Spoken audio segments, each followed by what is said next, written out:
So it's just up there on the wind turbine. You can see what it's doing, right? Like it puts on the brakes.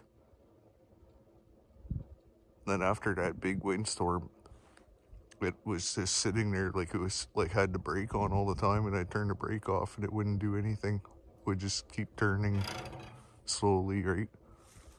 So I went up there, checked all the stator. It's all good. All the wiring's good, except for the slip ring. It's a brand new slip ring, 30 amp slip ring, 3-phase from actually Hurricane Wind Power, and it is shorted out. 2 legs are shorted.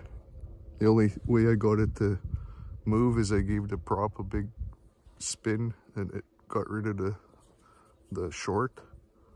But you can see it tries to short itself out. When I'm up there, I screw with the wires and it completely comes to a stop right away.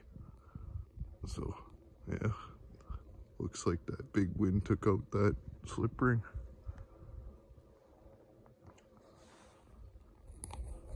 $30 amps, I don't know what killed it, the voltage or the current.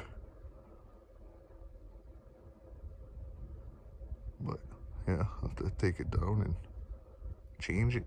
I've got some spares.